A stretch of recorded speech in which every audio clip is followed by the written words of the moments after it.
Засгийн газрын алсын хөтөлбөр 2050 цуцсан загвар мэрэгсэн элчнэр хил хамгаалтыг зохион байгуулна гэсэн зорилтыг хэрэгжүүлэхээ хүрээд энэ жилээс анх удаага манай хил хамгаалах байгууллага маань эсдэр нэмэх 3 хөтөлбөрийг шинээр хэрэгжүүлээд за 5 төрлийн сургалтыг зохион байгуулж эхлээд байна. За эсдэр нэмэх 3 хөтөлбөрийн маань онцлог нь болохоор 9 сард хил хамгаалах байгууллагад хугацаа цэргийн албанд татагдсан байлдагч нар маань үндсэн үүргээ гүйцэтгээд үлдсэн 3 сарын хугацаанд хил хамгаалах байгууллагад хэрэгэлтэй эрэлтээ мэрэгчлэр гэрээ дахлагчийн албанд ажиллахаар суралцсана гэсэн үг. За энэ суралцах мэрэгжил маань одоо энэ жилийн хугацаанд бол хилчин ахлагч, за хилчин шалгагч, за хилчин дорооны нисгэгч оператор, за хилчин тохиол хяналтын ажилтан, хилчин жолооч гэсэн үндсэн 5 мэрэгчлэр бэлтгэгдэж гарч байгаа. Би халах гол сумын техник 98 дугаар анги Батруудаас ирсэн. Хугацаа цэргийн албыг 2024 оны 5 сарын 1-нд татагдаад тэгээ сая 2 сард гэрээ тахлагч гэсэн мэргэжил гэрээ тахлагч болж уйлрах гээд ирсэн суралцаж байгаа.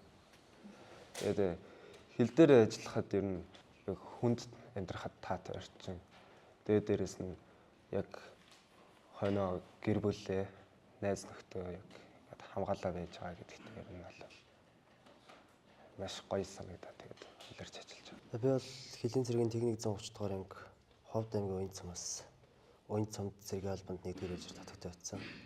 Тэгээд тэр ангид 10 сар хугацаа цэргийн албаа агаад гэрээ тахлагч бэлтгэх сургалтанд хамрагдаад хилчин ахлагч мэрэгчлэр сурж байгаа. Тэгээд би ер нь өөрөө хил дээр очих бас сонирхол гэвэл ер нь багасаа өөрөө тийм цэргэн болохын өрөөдөө байсан. Тэгээл энэ хилийн цэргийг сонгож очиж албаас.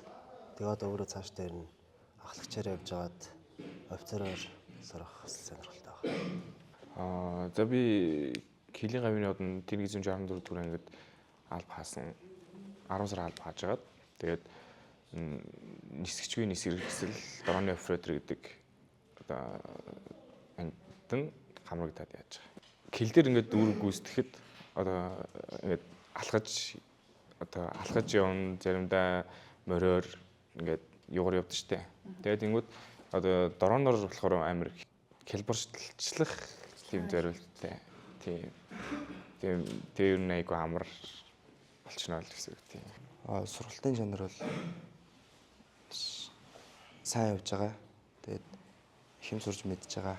Нөгөө анхны нөгөө сургалт тэгээд хугацаатаасаа шууд дэд ахлагч. Одоо ингээ манай он жавууд ингээ халагдж хахад би шууд зүрж дэд ахлагч аваад өргөжлүүлэн ажиллах. Тэгэхээр ер нь бол сонирхолтой. Одоо хил хамгаалах байгууллага. Тэгээд одоо биднийг ингээд биднэрт ирж багшилж байгаа. Тэгээд сургалтын төвийн дарга офицерууд одоо ингээ баярлаа. Ер нь бол манай хил хамгаалах байгууллага нөгөө түрүүн ярьсан алсын хараа 2050 хөтөлбөр дээр мэрэгсэн элчнэр хил хамгаалтыг зохион байгуулахаас гадна нөгөө дэвшилтэт техник технологиг улсын хил хамгаалтанд нэвтрүүлэх зорилттой арга хэмжээнд үе шатаа авч хэрэгжүүлж байгаа. Хил хамгаалах байгууллагын технологийн шинжилгээний хүрээнд бол ерөнхийдөө дрон буюу нисгэгчүү нисэх хэрэгслийг хил хамгаалтанд өргөнөөр ашиглах.